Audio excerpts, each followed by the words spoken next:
capítulo 14. Vocês estão me ouvindo bem? Eu tenho vários problemas que pregadores não podem ter, eu não enxergo, eu falo baixo.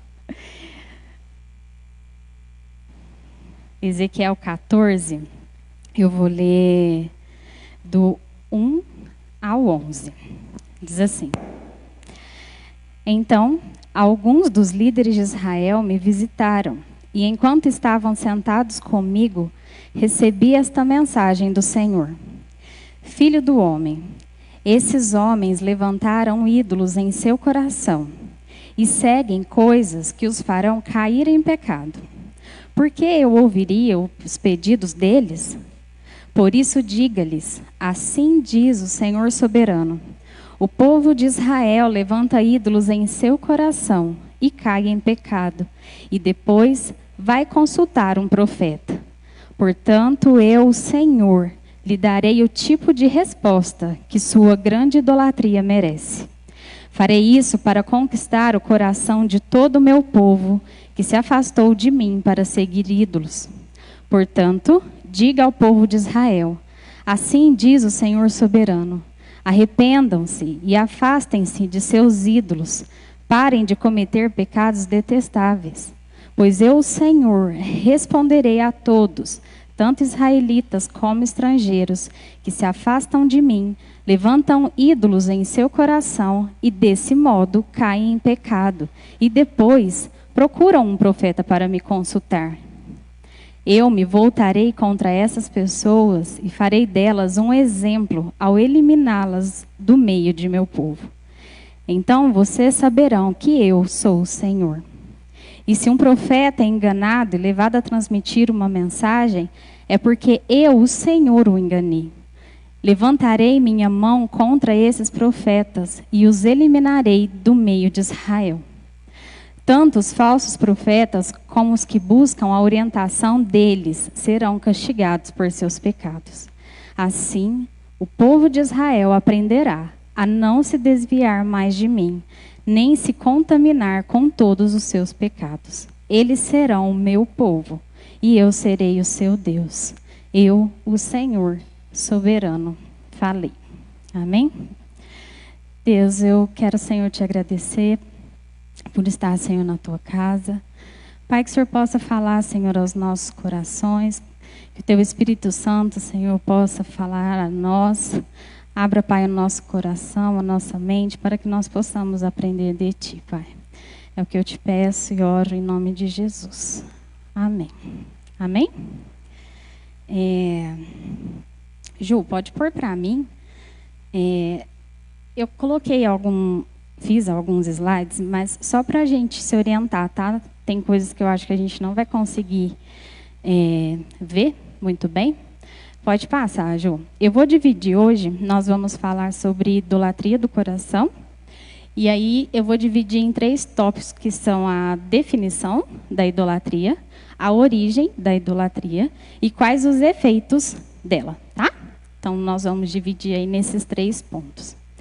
Nesse texto aqui de Ezequiel, o alvo do profeta era convencer o povo que eles eram indignos.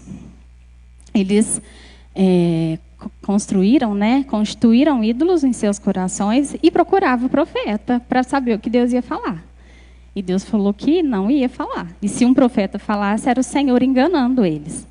Eles queriam, nada muito diferente do que a gente vive hoje, ouvir o que eles queriam, o que eles esperavam. E não foi isso que aconteceu, né? Eles chegaram no profeta e aí o profeta vem e fala que não, que eles constituíram ídolos no seu coração e o Senhor pede, né, para que eles deixem de seguir esses ídolos. Acontece aqui uma coisa que talvez a gente não se atente tanto, que não é que eles deixaram, né, de ser leal a Deus, mas eles adquiriram outros ídolos. E esse é nosso grande problema. A gente pode perfeitamente estar numa igreja, estar trabalhando numa igreja e ter ídolos nos nossos corações. E é isso que faz a gente cair em pecado. Tem um Salmo 66, 18, eu vou ler aqui, diz assim: se eu atender à iniquidade do meu coração, o Senhor não me ouvirá. Então, nós sabemos que Deus, ele exige lealdade exclusiva. Nós fomos criados para isso. Nós fomos criados para glorificar e adorar o nome do Senhor. E quando o nosso coração se desvia disso, nós pecamos. E, Ju, pode passar? Eu vou falar sobre o que é a idolatria do coração. E aí eu vou dividir da seguinte forma. Em termos práticos, se a gente pensar, se eu fosse abrir aqui para a gente conversar sobre idolatria, a primeira coisa que vem na nossa cabeça é uma ação externa, né? Você se dobrar a algo ou alguma coisa. Então, quando a gente pensa em idolatria, a gente vai pensar nessas coisas. E mais que isso, assim como nós lemos aqui no texto, nós vamos falar sobre a idolatria do coração. Tem uma definição, vários livros que a gente vê. A idolatria é definida de uma forma muito parecida, muito semelhante em todos eles, mas eu escolhi uma do Dr. Greg Beale. Ele tem um livro que se chama Você se torna aquilo que adora.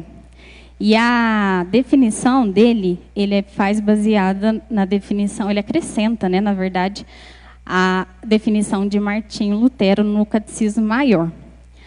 Ele diz assim, cadê aqui? Tudo aquilo a que seu coração se apega e se entrega com fé, isso é o seu Deus. Bastam apenas a confiança e a fé do coração para constituir tanto a Deus quanto ao ídolo. Essa é a definição de Martinho Lutero. Gil, pode passar. A do pastor Greg diz assim: tudo aquilo a que seu coração se apega e em que confia como segurança definitiva. Então, aqui a gente pode ver várias coisas, né? A gente pode ter o nosso casamento como uma idolatria, nossa profissão, o dinheiro, um político, né? Por que não? Os nossos filhos. E num dos livros que eu li, eu tenho me interessado por esse assunto já tem um tempo. Eu esqueci o nome dela, acho que é Elise. Ela dá um exemplo de uma mãe e de uma casa e da limpeza da casa. Eu falei, Jesus, calma assim. Porque por trás das nossas ações é que mora o problema, né? As intenções, as nossas motivações pode parecer muito linda, mas por dentro não é. E então, o que a gente entende aqui com essa definição do Bio é que aquilo que a gente se apega como segurança. É como se a gente dissesse no nosso coração que Deus não é suficiente. Eu preciso de alguma coisa para eu me apegar. E aí a gente fica cego perante essas coisas, porque a gente acha que a nossa vida está ali. E se você perde isso, a sua vida acaba, né? E no próximo, eu separei aqui a questão das ações externas, né? E externas e internas. E nós vamos nos ater hoje à idolatria do coração, que são as ações internas, né? Os atos da nossa alma, aquilo para que o nosso coração se prostra, aquilo que a nossa alma se prostra. São coisas, não é de todo ruim. Os exemplos que eu citei aqui, o casamento, nosso emprego, os nossos filhos, não são coisas ruins. O problema mora quando a gente torna essas coisas essenciais. E aí a nossa vida gira em torno disso. E a gente deixa de glorificar a Deus porque nós estamos cegos nessas coisas, nessas ações. Nós temos que entender que Deus, Ele está preocupado sim com as nossas realizações, desde que essas glorifiquem o nome dEle. Então, quando a gente faz algo ou alguma coisa por benefício próprio, aí mora o problema. E a verdade é que nós somos muito egoístas. Nós agimos em benefício próprio. Pensa você, eu tenho certeza, eu tenho vários, eu tenho certeza que tem alguma coisa que você vai pensar e falar, não, você pensa em você em primeiro lugar. Não tem como. E essas são as idolatrias do nosso coração. É como se a gente tivesse algo alternativo. A gente se segura nisso, busca significado e resposta para os nossos anseios, para os nossos desejos em coisas. Quando, na verdade, a gente deveria, né, buscar a nossa satisfação em Deus. Deus é a fonte de significado para nós. Enquanto a gente viver e buscar em coisas secundárias, em coisas supérfluas, nós não vamos encontrar. Amém? Falando da origem da idolatria, e aqui, Ju, pode passar, eu coloquei algumas palavras aqui, pode passar, pode passar. Eu acho que não vai dar para ver bem, não precisa se preocupar, eu vou tentar falar elas aqui, todas elas. Eu coloquei ali pecado radical. Na verdade, eu ia colocar pecado raiz, mas eu gosto de meme da internet. Aí pecado raiz fica estranho, né? O que eu quero dizer com radical é que a idolatria, ela é a raiz de todo pecado. Se a gente for pensar lá nos nossos pais, a origem da idolatria foi o pecado. Então, para a gente entender melhor, a gente tem falado aqui, tem estudado com as crianças, eu acho que vai facilitar. A gente sabe que tem um fio condutor que perpassa todas as escrituras, que dá sentido a toda a nossa história, que é a criação, a queda e a redenção. Então, o que a gente entende? Nós fomos criados para a glória de Deus.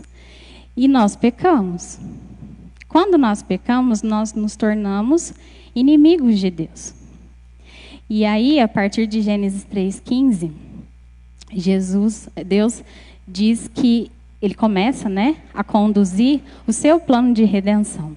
Então, ali, e é o espaço que eu queria enfatizar aqui na nossa conversa, é justamente essa. Nós temos um plano de redenção. Nós pecamos, mas nós temos uma esperança em Cristo. Amém? Então, aqui, quando Eva, né, foi tentada lá no jardim, se a gente for avaliar as perguntas e a conversa de Eva com a serpente, ela colocou dúvida no coração de Eva. E o que acontece ali, a dúvida, né, que ela colocou e que fez Eva pensar?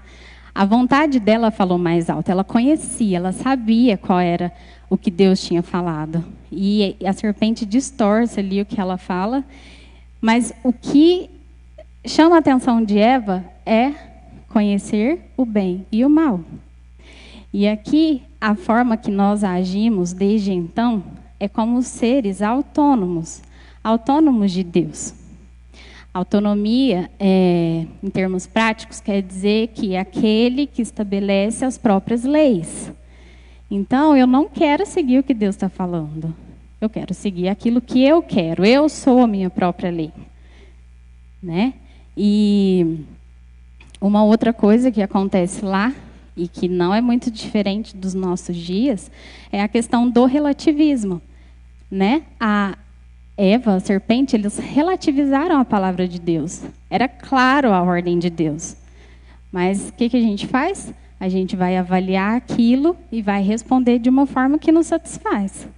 Mais uma vez, o nosso egoísmo entrando em cena. E a última aqui, lembrando do texto que nós lemos, daqueles líderes que procuraram Ezequiel, é a questão do utilitarismo. A gente vai fazer o quê? A gente vai buscar alguma coisa que traga para nós prazer de alguma forma. Né? A gente busca, mais uma vez, falando o que eu falei agora há pouco, a gente busca a fonte do nosso significado, das nossas ações, em coisas. E não importa se Deus diz A, se Deus diz B, a gente quer que aquilo nos satisfaça de alguma forma. E é o que esses homens fizeram aqui. Eles construíram ídolos em seu coração Mas eles queriam o quê? Procurar o profeta, para saber o que o profeta ia falar. Amém?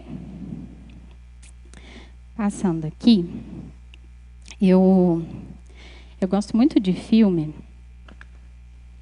E eu não vou dar spoiler, tá bom? O filme chama Corra. Alguém já assistiu aqui? Só a Alain, o pastor Alain, a Gabi e o Cairo.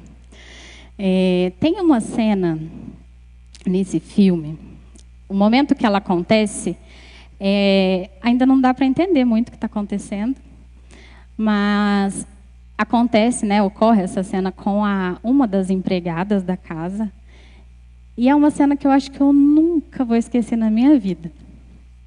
A câmera foca nela, e ela está com os olhos arregalados, assim, e eu falo, gente, essa mulher está doida, está hipnotizada, e ela está totalmente parada, assim, e está fazendo alguma coisa, eu não lembro se ela está pondo água, pondo alguma coisa, servindo os donos da casa lá, e cai uma lágrima do olho dela, e eu acho que a partir daquele momento a gente entende, né, o que está acontecendo no filme, até então não dava para entender. E o que eu entendo aqui? Quando a gente está em pecado, quando nós constituímos ídolos no nosso coração, a reação é essa. A gente pratica uma obediência cega, nós ficamos cegos. E não tem a ver com a história do filme em si, eu falo só da reação dela, porque dá a entender que ela quer fazer alguma coisa, mas ela não consegue. E é muito impactante, assim, o momento que ocorre. E aí depois a gente sabe, né, desenrola lá a história, e é basicamente isso que está acontecendo em relação a ela estar presa, né, a alguma coisa. E nós, em relação aos nossos pecados, ao pecado da idolatria, é exatamente isso. A gente busca uma boa reputação, a gente vai buscar nosso reconhecimento, e aí nós direcionamos esforços a coisas que não vão nos beneficiar em nada. Porque a gente está fazendo isso não para glorificar o nome de Deus. Esse é o grande problema. E quando a gente reúne esforços para uma determinada coisa, nós ficamos cegos. Nós praticamos, né, essa obediência cega. E mais uma vez, eu vou, né, guardando aqui as devidas proporções, quando a gente age dessa forma, nós não consideramos Deus. Nós não consideramos Deus nas nossas ações. Indiretamente, nós dizemos que Ele não é suficiente, porque o que Ele quer não é o que eu quero.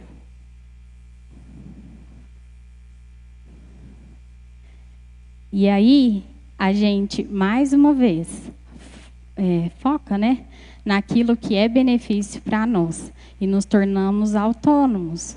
Nós estabelecemos as nossas próprias leis. E voltando aqui a Gênesis 3,15, quando o homem pecou e ele se posicionou, né, ao lado da serpente, se tornou oposição de Deus, tem um escritor, ele me passou muita raiva assim, no ano passado, mas depois eu aprendi a gostar dele. Ele chama Gerhardus Voss. Ele diz assim, ó: quando Deus diz, eu porei inimizade, Ele não está primariamente apelando algo ao homem, mas estabelecendo soberanamente uma promessa.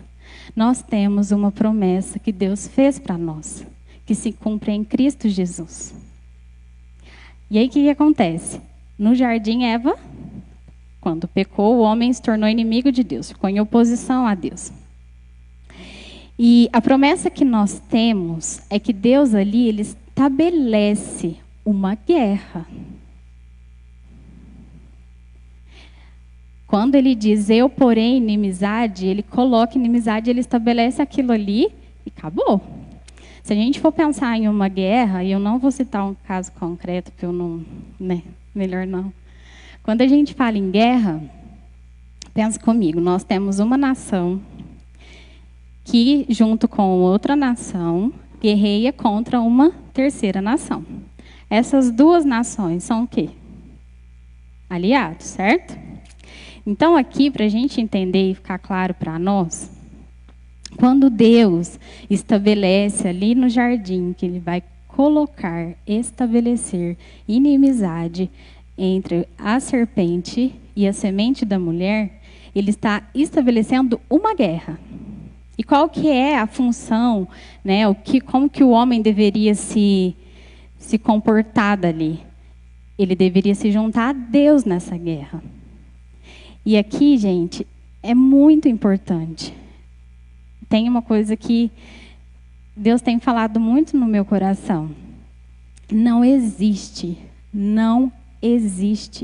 neutralidade, não tem caminho neutro. Não tem altar vazio. Se você não está com Deus, você está sem Ele. Não tem como.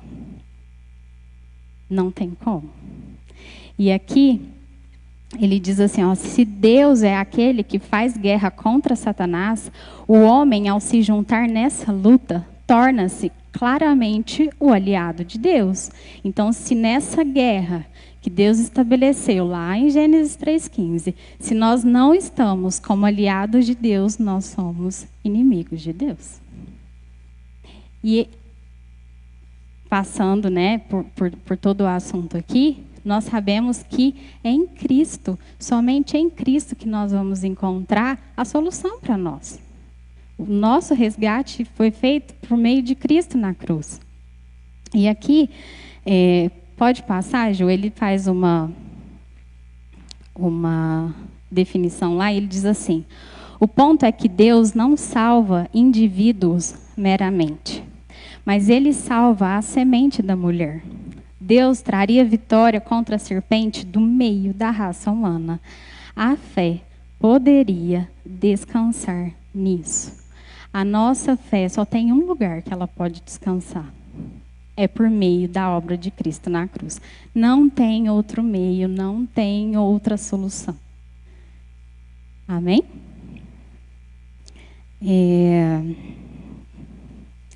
Eu vou passar agora para os efeitos, João, da idolatria. Pode passar aí?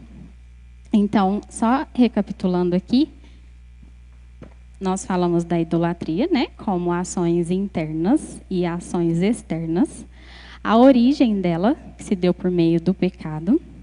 E agora nós vamos falar rapidamente, eu não estou olhando no relógio, a Gabi sobe quando der a hora, sobre os efeitos da idolatria. Nós fomos criados para a glória de Deus, amém? Está claro isso, né? E quando nós pecamos lá em Adão, aquilo foi o quê? Um atentado à glória de Deus. Porque o homem se tornou inimigo de Deus. E mais que isso, e junto com isso, foi também um atentado para as nossas realizações. Nós somente encontraremos satisfação em Deus.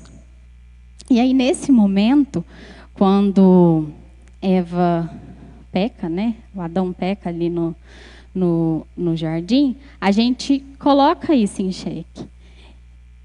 E a verdade é que, voltando ao que a gente falou sobre o nosso egoísmo, o nosso inimigo, o nosso pior inimigo somos nós mesmos. E quando isso ocorre, o efeito, né, que a idolatria traz para nós, é exatamente essa. Se nós fomos criados para glorificar a Deus, e nós damos lugar no nosso coração para outros deuses, para outras idolatrias, nós deixamos de glorificar a Deus. Voltando àquilo que a gente falou, não tem como ser neutro, gente, não tem caminho neutro. Se a gente não adora a Deus, você vai adorar alguma coisa. Né? Calvino fala que o nosso coração é uma fábrica de ídolos. E nós fomos criados seres adoradores. E a queda não colocou isso, não acabou com isso, né? Ela corrompeu isso. E aqui tem uma frase, Essa aqui eu acho que é do Filipe, diz assim, ó: glorificar a Deus é expressar as perfeições de Deus através da maneira pela qual vivemos.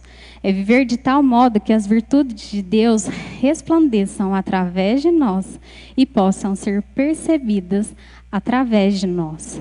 Como que nós vamos resplandecer a glória de Deus? Como nós vamos mostrar ao mundo as virtudes de Deus se o nosso coração é um coração idólatra? Não tem como. Nosso coração, o altar do nosso coração deve ter lugar apenas para Deus. Deus exige uma lealdade exclusiva. E quando isso acontece, a nossa imagem, né, deixou de resplandecer a glória de Deus. Pode passar, Ju? Tem uma frase do Brian Walsh, é um livro sobre cosmovisão. Ele diz assim: ao cessar de refletir a imagem de Deus em nosso domínio da terra, vamos contra a natureza da vida. Contradizemos a maneira como as coisas deveriam ser. Na verdade, contradizemos nosso próprio ser. Não nos preocupamos mais com a criação. Começamos a experimentar a guerra como uma inimiga. A guerra não é nossa inimiga. Se o nosso aliado é Deus, não tem como perder a guerra. Mas isso mudou, né? Corrompeu nós de uma tal forma que quando a gente deixa isso de lado, a guerra passa a ser inimiga.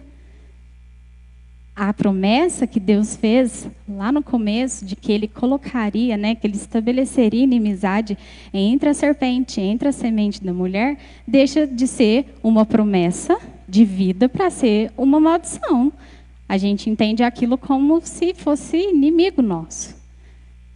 Por isso a importância da gente entender que essas pequenas idolatrias, né, se a gente for pensar, para nós, na nossa visão, são coisas supérfluas, secundárias, mas que colocam toda a nossa vida em risco. Porque nós deixamos de adorar a Deus.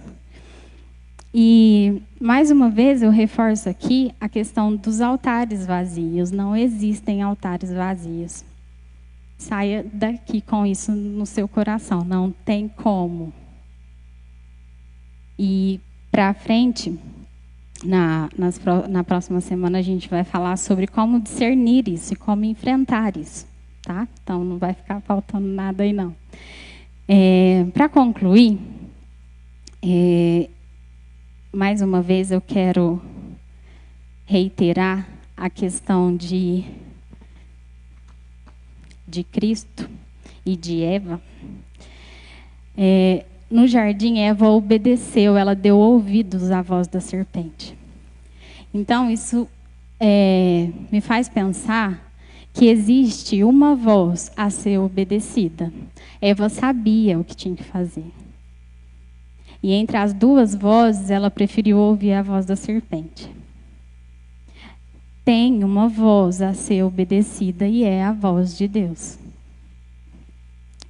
Enquanto a gente não entender isso, não buscar nos desvencilhar dos nossos ídolos, nós estaremos ouvindo a voz do inimigo. E aí a gente faz isso para a nossa destruição, para a nossa ruína. A gente precisa entender que os ídolos, eles vão destruir a nossa vida. Eles sempre vão cobrar por altares mais caros. Se a gente pensar num exemplo, eles nunca estarão satisfeitos. E você vai fazer o que ele quer e ele vai te pedir mais. E você vai fazer o que ele quer e ele vai te pedir mais. E você vai continuar fazendo o que ele quer. E isso prejudica todo o nosso entorno, não é só a sua vida. Se tem uma idolatria que você segue, você está cego por ela, isso com certeza está afetando a sua família, está afetando o seu casamento, está afetando a sua profissão. Não tem como. Nunca vai prejudicar só você. Nunca vai colocar em xeque só não, é comigo. Não é com você. É com você, é com os seus filhos, é com o seu marido. É ingrato, né? Não tem como. E não é esse caminho que a gente devia seguir. A gente tem uma voz a obedecer. O Alan falou ontem, falou hoje novamente. Nós precisamos levar o nosso coração cativo a Deus, gente, e obedecer à voz de Deus. Tem uma frase que eu usei de Agostinho, o Cairo fala muito dela aqui. Diz assim: fizeste no Senhor para ti, e o nosso coração anda inquieto, enquanto não descansar em ti. Nosso coração vai estar inquieto sempre, se a gente não encontrar o nosso descanso em Deus. Lembra, no começo eu falei que a nossa fé poderia descansar na promessa que Deus fez, de uma guerra que Ele estabeleceu. Nós, como aliados dEle, a nossa fé pode descansar nisso, porque é só nele que a gente encontra satisfação, não tem outro caminho, não tem outro lugar. Ju, pode passar? Pode passar. Pode passar. Essa frase, eu li um livro, acho que eu não vou conseguir falar o nome dela aqui. Pensamentos Secretos de uma Convertida Improvável, acho que é isso. É um livro que eu queria muito, muito que todos vocês lessem. É um testemunho de uma professora universitária, que eu não vou contar, não vou dar spoiler também não. Ela publica um artigo e ela recebe muitas cartas de ódio, de muito ódio, assim. E dentre essas cartas tem a carta de um pastor. E ela fica revoltada, assim, porque ela lê a carta, ela joga a carta fora e ela pega a carta de novo. E até que ela se encontra com esse pastor e ela desenvolve uma amizade com o pastor, com a mulher do pastor. E ela se converte. E é uma história muito linda, assim. Você fala, meu Deus, eu choro à toa mesmo. Mas a Gabi também chorou. A Gabi não chora à toa. E quando ela está contando a história e ela fala essa frase, eu fiquei muito impactada, assim. Ela diz: quando examinei os meus sentimentos diante da rude cruz, eu percebi que esse fracasso estava envolto em alívio.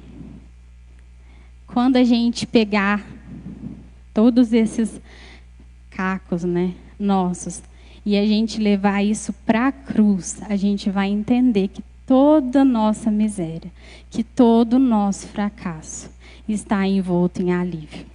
Porque o Senhor faz isso para nós. Amém? Para terminar, eu vou ler uma conclusão que eu fiz para um texto que eu escrevi. O mês passado a gente estudou Jonathan Edwards, o livro dele, O Fim para o Qual Deus Criou o Mundo. E ali ele vai, né, especificar em 2 partes qual é o fim, né, que Deus criou o mundo, para a glória de Deus. E ele diz assim, aqui é uma conclusão que eu fiz baseada no texto, tá? Fomos criados para a sua glória e nossa satisfação jamais será encontrada à parte do Criador. É Cristo, o chefe do mundo moral, onde encontraremos graça para lutar contra o espírito do nosso tempo, contra os desejos impostos por esse mundo quebrado. Foi por meio de Cristo que fomos libertos e só em Cristo encontraremos plena superação.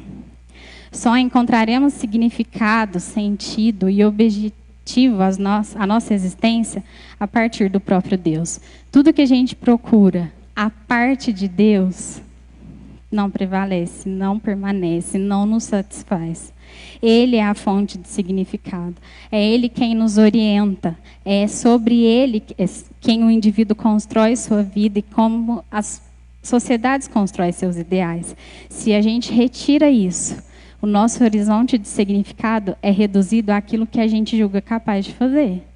Então, se a gente busca significado em coisas a parte de Deus e busca significado naquilo que a gente acha que pode fazer, a gente constrói um altar idólatra. E quando nós vemos padrão de beleza nessas coisas, nós constituímos uma imagem idólatra, que não é dada por nós. A gente tem que entender que a nossa fonte de significado, a nossa fonte de sentido, a gente só encontra em Deus. Ele é a nossa fonte de significado. Amém? Você pode ficar de pé para a gente orar?